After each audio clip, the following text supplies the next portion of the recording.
Buenas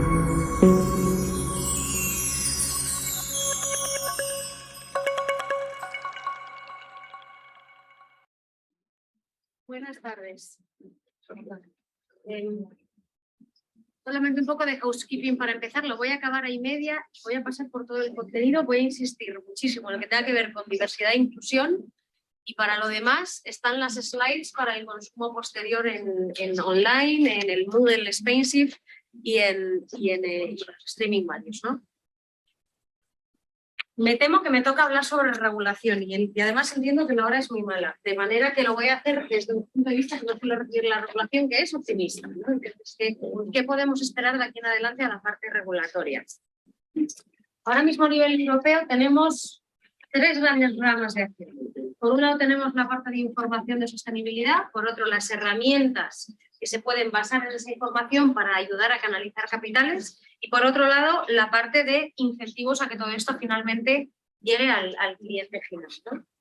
Bien, por la parte de información, 3 piezas regulatorias. Por un lado la directiva de reporting de sostenibilidad corporativo, la CSRD, por otro la directiva en debida diligencia y RSC, la CSR, y la SFDR, la Sustainable Finance Disclosure Regulation, la directiva de divulgación de sostenibilidad para servicios financieros. En la parte de herramientas no vamos a entrar en todas porque no en todas se menciona de manera directa la parte de diversidad e inclusión. Vamos a evitar los estándares de construcción de índices climáticos europeos y vamos a evitar los estándares de bono verde porque las menciones que hacen a las cuestiones sociales cuelgan de las taxonomías. Entonces no insistiremos, pero sí que saber que forma parte del paquete de herramientas. Y por último sí tenemos que hablar de qué es lo que va a pasar con MiFID, porque eso va a ser algo digno de ver en los próximos meses, ¿no? Bien, empezamos por la parte de información. Llevamos todo el día clamando sobre que hace falta datos, que hace falta que sean comparables y que sin eso desde el sector financiero poco se puede hacer. Y eso es una constante no solamente para diversidad, sino para cualquier tipo de aspecto social o ambiental, ¿no? La propuesta de directiva de divulgación de información corporativa de sostenibilidad viene para sustituir a la directiva de divulgación de información no financiera. Yo creo que merece la pena hacer un impasse y mencionar que hemos dejado de denominar la información de sostenibilidad como no financiera por per se, ¿no? Entonces, bueno, asumimos o dejamos de negar la mayor y le empezamos a llamar información de sostenibilidad, ¿no? Bien, esto es en un solo cuadro los principales cambios entre el marco que aplica hoy y el marco que aplicará a partir de 2024 en cuanto a reporting de información de sostenibilidad. Hay cuestiones destacables como pues, la cantidad de entradas que van a tener que reportar por el tamaño. Evidentemente la pyme o la micropyme no está incorporada porque además cualquier obligación de reporting o cualquier obligación que le imponga un sobrecoste amenaza directamente su capacidad de supervivencia. No estamos en España, de manera que con la composición del tejido empresarial que tenemos esto es algo que no extraña a nadie, pero sí se espera que haya un gran efecto tractor de las grandes a las pequeñas vía cadena de proveedores y veremos la directiva de diligencia de vida también cómo puede activar ese efecto, ¿no? Entre las temáticas que considera, evidentemente no deja de considerar las que ya consideraba sobre diversidad la de divulgación de información no financiera, pero sí que hay unos pequeños cambios de forma, sí que ya establece un poco más, o las propuestas de divulgación establecen un poco más en qué deben consistir. Aquí es importante que las métricas en las que se va a enfocar o que aspira a desarrollar el nuevo estándar son métricas a futuro. Sí, las métricas de performance en el presente nos permiten tomar decisiones financieras sobre las empresas, pero las métricas que llaman prospectivas o forward-looking nos van a ayudar a proyectar inversiones a largo plazo sobre la performance esperada en estrategia de las empresas de las carteras, ¿no? Bien, ahora que estamos en diversidad e inclusión, creo que merece la pena mencionar que la información de sostenibilidad que se publique a través de esta directiva se publicará de una manera accesible y legible por máquinas y accesible para todos, de manera que en inclusión, en cuanto al acceso a la información de sostenibilidad, también habrá cierto avance. El martes de esta semana, o sea, antes de ayer, por fin se han puesto de acuerdo en el trilogo Parlamento, Consejo y Comisión y han aprobado el texto final de la CSRD. De la CSRD luego va a colgar los estándares de divulgación de sostenibilidad que está desarrollando IFRAC, o sea, no todo el trabajo está hecho, pero este primer trabajo, que ya sabemos lo que cuesta alcanzar los consensos a nivel europeo, pues ya está hecho y aprobado desde el martes por la noche. Bien, hace un pequeño cambio la CSRD respecto de la NCRD que cuando mencionaba antes la diversidad, por ejemplo, en los boards, la mencionaba y lo cerraba a edad, género, trayectoria de educación y trayectoria profesional. Y ahora mantiene esos 4 KPIs, pero además dice y otros aspectos, no lo cierra. O sea, entiende que eso se queda corto para describir ahora mismo lo que debieran ser los KPIs de diversidad si alguien quiere reportar en otras dimensiones, en una memoria de sostenibilidad, por ejemplo, ¿no?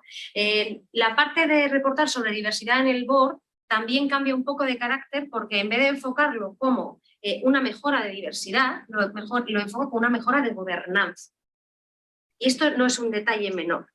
No es un KPI de diversidad, es un KPI de gobernanza. Entiende que mejora la eficiencia en la gobernanza, independientemente de lo que hayamos visto que los estudios pueden mostrar evidencia hacia un lado hacia otro, con los sesgos que sean de metodología que sea en cada estudio, la regulación lo entiende como algo que mejora la gobernanza. Bien. He copiado y pegado literalmente lo que en los estándares que está desarrollando IFRAG, de divulgación de información de sostenibilidad, se refiere a inclusión y a biodiversidad. Mentira, y a diversidad.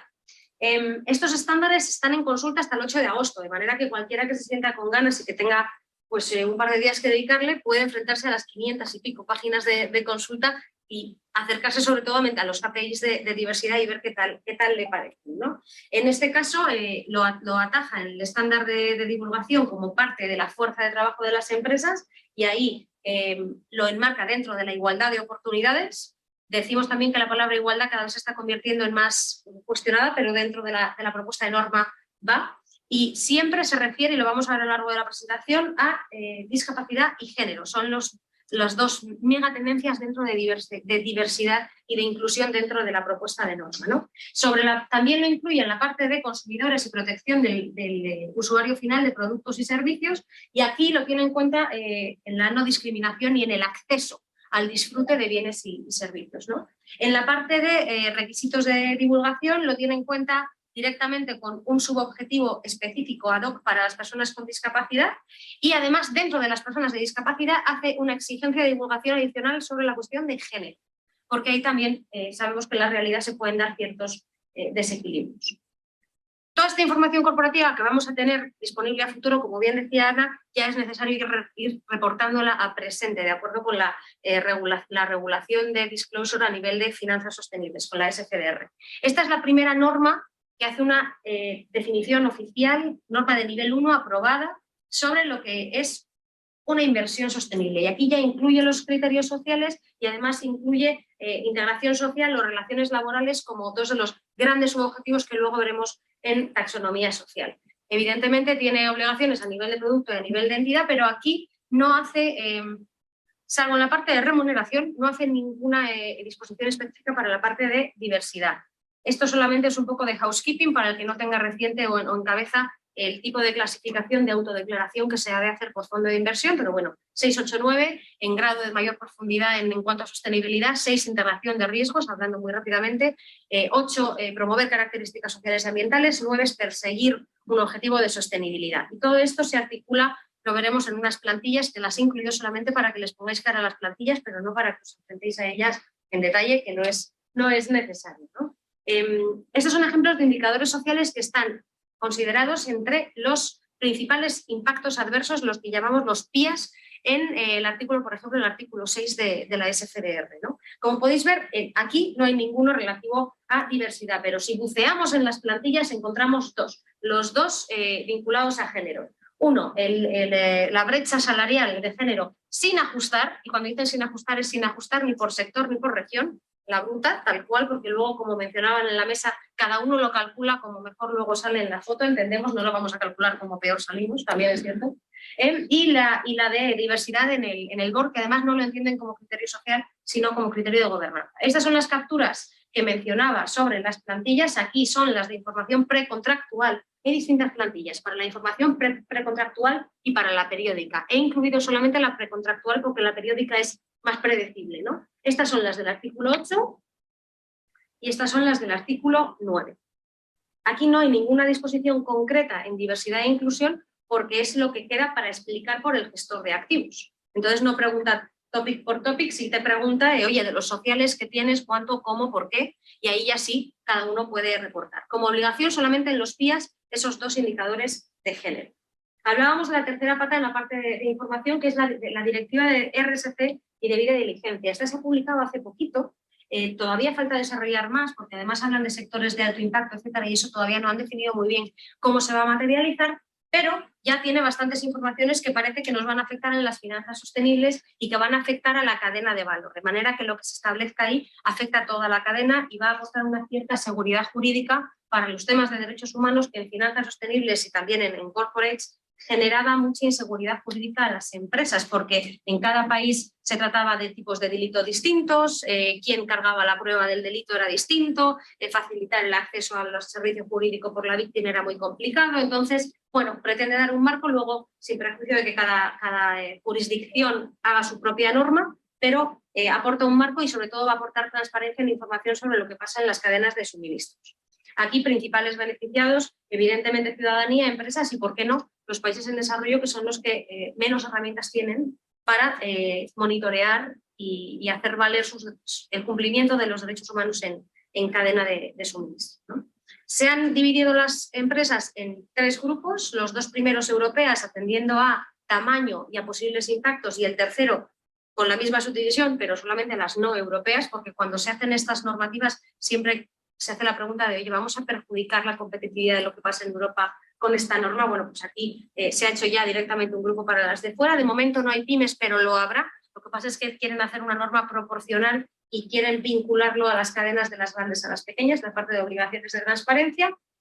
Y bueno, de momento sí se sabe que será muy social, pero no han establecido un grupo de KPIs. Al sector financiero lo que le afecta es que van a tener que evaluar a la hora de conceder crédito o préstamo, evaluar la debida diligencia en el momento de concesión. Y seguramente sean los PIAs, que hablamos de la SFDR, los que se utilicen para hacer esa evaluación en el momento. Entonces, como esto tiene pinta de qué es lo que va a suceder, porque ya está hecho ese set de indicadores y sí hay 2 de diversidad, tiene sentido incluir aquí esto entre el listado de regulaciones que van a tener en cuenta cuestiones de inclusión y diversidad a futuro, ¿no? Bien. Hemos visto lo que habrá de información de sostenibilidad y con eso tenemos que construir o aplicar las herramientas que se ponen a disposición. La primera y además la más escuchada, la más repetida o la más, la de mayor controversia, la taxonomía.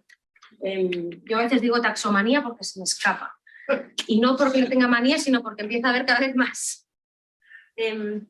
Housekeeping otra vez muy rápidamente. 3 tipos de actividad.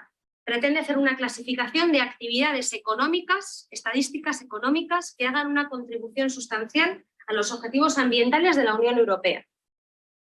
3 tipos de actividades con este fin: las de la contribución sustancial directa, las que facilitan que otras actividades hagan una contribución sustancial, y las de transición, que son aquellas para las que no hay una alternativa económica viable o que son las mejores de su sector y no hay una alternativa tecnológica tampoco que proponer a cambio, ¿no? En las de transición se está intentando embarcar lo del gas y la nuclear, que habéis visto en prensa y no ha tenido de momento mucho éxito.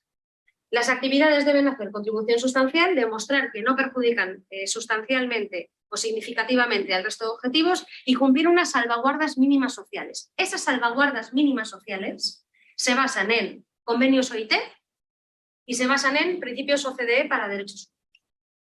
Son muy mínimas. De modo que incluso otras herramientas que vamos a ver ahora, que están muy relacionadas y recaen mucho sobre la taxonomía, hacen disposiciones sociales adicionales, porque esto se queda muy corto para asegurar al menos el respeto o el no daño social. Bien, aquí esto es solamente un mapa para que veáis dónde se están desarrollando grandes movimientos taxonómicos. Por el momento en Europa hemos empezado por la verde, la social lo vamos a comentar en un momento, está en grandísima duda y sobre todo va a ser más a medio o largo plazo. La única jurisdicción en la que se está atacando lo ambiental y lo social a la vez es India, contra todo pronóstico. No han empezado apenas, pero sí han dicho que van a hacer una taxonomía ASG y punto. Que nada, primero la A y luego la S, ASG. Bien, la social, que es la que más nos ocupa. La lógica ha de ser necesariamente la misma que la verde, ayudar a canalizar capitales hacia actividades que se considera que tienen una contribución social sustancial. Se articula en torno a X objetivos, ha habido mucho debate sobre cómo decidir esos objetivos y presenta muchos retos. El primero, y lo adelantabais en la mesa redonda justo previa a esto, la viabilidad política. Así como en los temas ambientales la sensibilidad política no es tan elevada en cuanto a quién es soberano sobre la toma de decisiones, porque se entiende que ha de ir como acuerdo internacional, porque si no vamos todos, no va nadie y no tiene sentido. En la parte social, los Estados miembros son soberanos en la toma de decisiones, de manera que debieran aprobar normas que hagan señales muy claras sobre qué está bien o qué es muy eficiente desde un punto de vista social, y eso a veces puede ir en contra de disposiciones culturales o intereses nacionales. Entonces es una norma muy complicada de aprobar a nivel político en la Unión Europea. La parte cultural, voy a dar un ejemplo que nos va a quedar a todos clarísimo, súper rápido, y es el consumo de alcohol se considera como un daño social y lo podemos meter en la lista de no hacer un daño social significativo en una taxonomía social. El consumo de alcohol es negativo, ¿no? Pues vamos a aprobar en España una norma en la que diga que la producción de vino queda excluida sistemáticamente de las inversiones alineadas con la taxonomía. Y a ver qué tal en la votación. Por no mencionar los temas de defensa, los temas de producción de armamento de defensa de los países, ¿no? Entonces es muy difícil de aprobar. Bien, como decía, mucha dificultad para definir lo que es el daño social, porque implica poner así el dedo, pero si tú realmente haces un do no significant harm en una taxonomía social, has de definirlo de alguna manera, y luego presenta retos de coordinación con la taxonomía verde a todas luces. De hecho, se propuso un primer esquema por 2 dimensiones, horizontal y vertical, la vertical orientada a productos y servicios y el horizontal a procesos en las empresas, pero se ha echado atrás esa aproximación porque no había manera de sumar aquello, de coordinarlo con el sistema de objetivos de la taxonomía verde, de manera que se han articulado unos objetivos que son los de julio del 22, que son los que veis ahí: trabajo decente, condiciones de vida y comunidades inclusivas y sostenibles, que se pueden un poco más asimilar a los de la verde, ¿no? Y un set de subobjetivos sociales que está todavía en desarrollo y donde ya empieza a colgar el tema de la diversidad, no solamente en el objetivo de comunidades inclusivas, sino también en el trabajo decente. El esquema que propone para valorar las actividades es el triple AQ. Accesibilidad, disponibilidad, aceptabilidad y calidad. Presenta muchos problemas el de aceptabilidad, porque definir lo que es aceptable, por ejemplo, para una vivienda social en una región u otra es muy difícil y es muy relativo. Entonces proponen un benchmark sobre las regiones y bueno, eso será difícil de aportar. De hecho, desde Eurosif hemos propuesto que la aceptabilidad se elimine de esta ecuación porque puede aportar poco y complicar mucho, ¿no? En cuanto a inclusión y diversidad, que esté disponible y que sea accesible es clave para cualquier actividad con una contribución sustancial a objetivos sociales. De manera que las 2 primeras A's de arriba, para el tema que nos ocupan hoy, son un must have, o sea, un debe tener la taxonomía social sí o sí. Aquí también presenta 3 tipos de actividades, como en la verde. En este caso se refiere más a los impactos: uno, maximizar impactos positivos; otro, minimizar negativos; y otro, el de facilitar otras actividades. Sí que tiene una aproximación muy interesante, que es la de ir más allá del beneficio social inherente de la actividad económica. Presenta la adicionalidad que muchas veces relacionamos con las estrategias de impacto. Y aquí os he copiado el literal de la última propuesta que hay de taxonomía social del grupo de expertos, el literal donde menciona algunas cuestiones de diversidad e inclusión. Recordatorio importante: es una propuesta de un grupo de expertos externo a la Comisión Europea, al que la Comisión le encarga que haga la propuesta. La Comisión, en principio, no tiene un gran apetito por desarrollar esto bajo el mandato presente que acaba en 2024, de manera que si van a desarrollarlo de manera oficial, lo podemos esperar para lo largo de 24-25, es más, a medio plazo. Sí podemos esperar que se finalice la taxonomía verde en lo que queda de mandato. Bien, como decíamos, diversidad en la parte de gobernanza para los boards de directores. Habla de respetar la diversidad más allá de lo que exige la ley. Esto es interesante, Fernando comentaba, ¿no? Se empieza a publicitar que cumplimos la ley como un ejercicio de respeto a la diversidad tremendo, ¿no? Por la parte de las corporaciones. No, la taxonomía tendría en cuenta, la taxonomía social, que sea un ejercicio que vaya más allá de lo que es mínimamente exigible por ley. Y presenta algunos retos, como por ejemplo proponer KPIs de la distancia del gap salarial de los ejecutivos, cuando hay Estados miembros en los que la regulación prohíbe terminantemente recoger información sobre diversidad precisamente para no discriminar. Entonces, el respeto a la diversidad con las políticas de no discriminación chocan a la hora de establecer KPIs, porque si la empresa, por ejemplo, en Reino Unido, al recoger CVs, no puede recoger información sobre género, nacionalidad o discapacidad, no puede tampoco cuantificar o marcarse objetivos, ¿no? Y eso lo prohíben algunas regulaciones nacionales y ahí se han encontrado algunos problemas.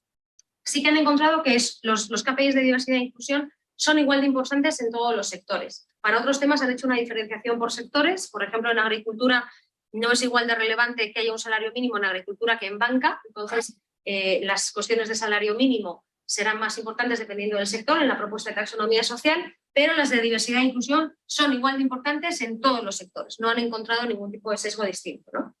Y también se refieren a la inclusión financiera, que es la primera norma de sostenibilidad a este nivel en el que vemos que hay incluso esta definición, ¿no? Ya incluye, ¿no? Como decía, es un objetivo que todavía pendiente de completar, pero sí incluye a las personas con discapacidad y la igualdad de oportunidades de género y personas con discapacidad.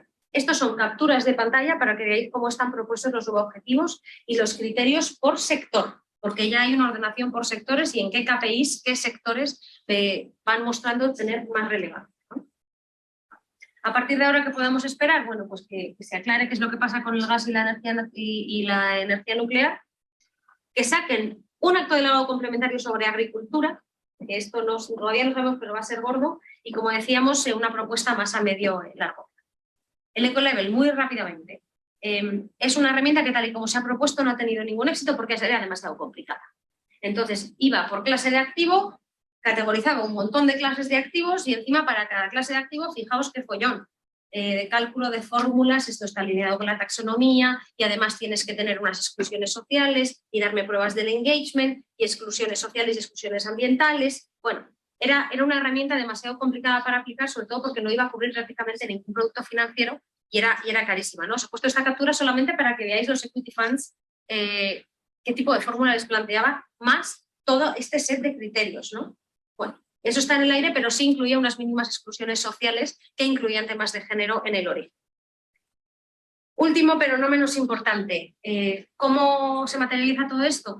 ¿Para qué hemos montado todo este lío de montañas de información y todo este lío de herramientas para canalizar capitales? Para ofrecérselo al cliente final, ¿no? Entonces, al cliente final vamos a tener una conversación con él que nos va a preguntar esto de qué se trata. Le vamos a preguntar en el test de idoneidad sobre sus preferencias de sostenibilidad y cuando nos las traslade vamos a tener una conversación de mucha profundidad con el cliente, los asesores la van a tener y le van a preguntar si es una inversión ética, le van a preguntar si es sobre lo que está bien y lo que está mal y le van a hacer preguntas sobre indicadores de diversidad necesariamente, ¿no? Las empresas en las que va a poner usted dinero en este fondo, si alguien tiene un familiar con discapacidad, preguntará por eso. Si alguien ha tenido alguna experiencia de discriminación de género, preguntará por eso, ¿no? Entonces la casuística va a ser enorme.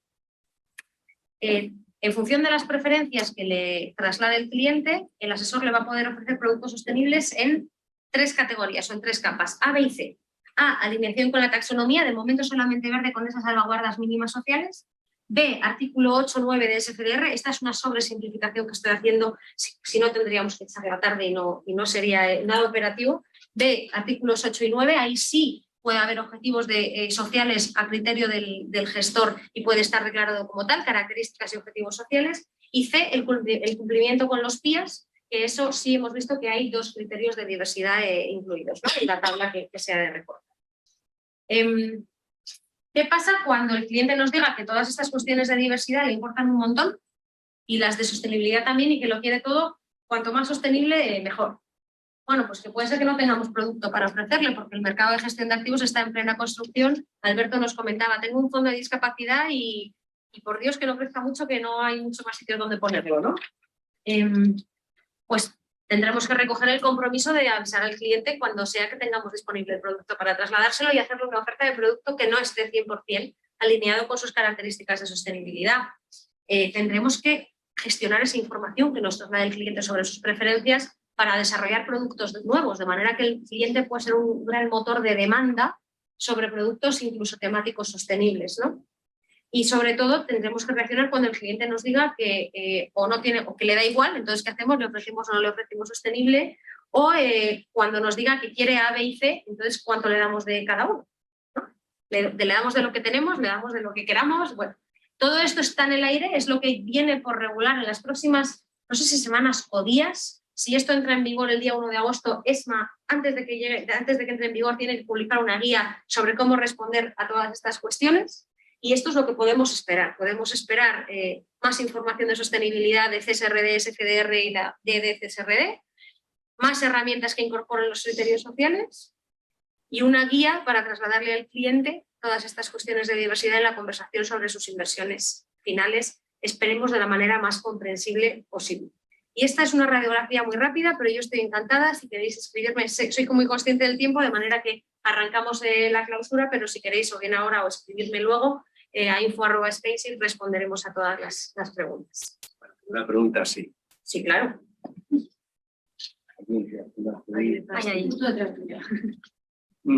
A mí me parece que esto es realmente maravilloso si se llegara a cumplir.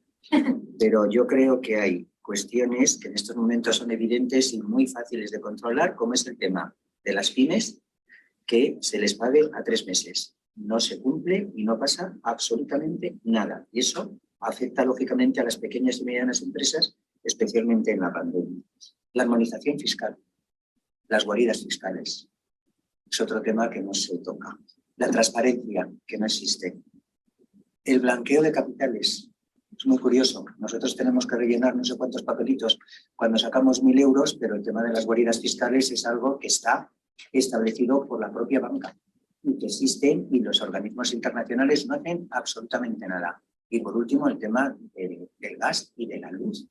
Esto es una economía de mercado de verdad. O sea, es que es algo realmente para mí inconcebible. No se plantea eso. Eso no es un daño social realmente, sobre todo porque además, ¿cómo se calcula el precio de la luz? Eso tendríamos que hacer un curso solamente de eso, de 9 de la mañana a 5 de la tarde, y no sé si nos daría tiempo. O, por ejemplo, el tema de los coches eléctricos. ¿Y los coches eléctricos no contaminan en la fabricación? ¿Y las pilas qué? Y cuando todos los coches sean eléctricos, que parece que esa es la tendencia, no hay energía eléctrica suficiente. ¿Quién fabrica esa energía eléctrica? Entonces, todo esto a mí me parece que es un cambio. Nos trasladas muchos temas Sí. que la regulación en finanzas sostenibles para algunos tiene margen de maniobra y para otros no. Aquí las decisiones, yo siempre lo digo, a veces las empresas las toman las personas, ¿no? Entonces la persona que está en un momento determinado, con un poder determinado, decide hacia dónde ejercerlo o hacia dónde no, ¿no? Y ahora mismo el marco que acabo de trasladar, la única obligación que impone en algunos casos es de transparencia, no obliga a invertir en la taxonomía, no obliga a invertir con el estándar de bono verde europeo, no. La transparencia sabemos que es condición necesaria, no suficiente para la transición. Y ya con los requisitos de transparencia estamos generando un ruido y una especie de pánico que es necesario para generar el cambio y que yo creo que está respetando los tiempos, porque en este tipo de cambios paradigmáticos de sectores, a veces lo que ha ocurrido históricamente es que correr mucho le ponía un freno demasiado pronto. Esto nos junta con la urgencia de los retos. Pero en este caso, de momento, las obligaciones son solo de transparencia y hay muchísimo margen para que a futuro, cuando se nos pase el susto de todas las obligaciones que hay ahora mismo de información, poder incorporar otro tipo de obligaciones. La parte fiscal va de momento totalmente separada de la parte de finanzas sostenibles. Sí que sabemos que forma parte de la agenda de la que llaman ahora la estrategia para financiar una economía sostenible, ecológica e inclusiva. Bueno, la estrategia renovada de finanzas sostenibles va en la agenda que haya incentivos fiscales a la inversión sostenible, pero no va en esa agenda la persecución de malas prácticas fiscales, ¿no? Entonces, un clamor en el sector está siendo, y esto es bueno para cerrar, que toda la regulación que podemos esperar a medio plazo va hacia incentivar las buenas prácticas y no castigar las malas, y que a veces estamos consiguiendo que las buenas prácticas generen montañas de cumplimiento normativo muy caras en beneficio de las malas prácticas que de momento no están teniendo ninguna consecuencia. De manera que de momento podemos esperar incentivos y de momento nada de castigos ni obligaciones más allá de transparencia.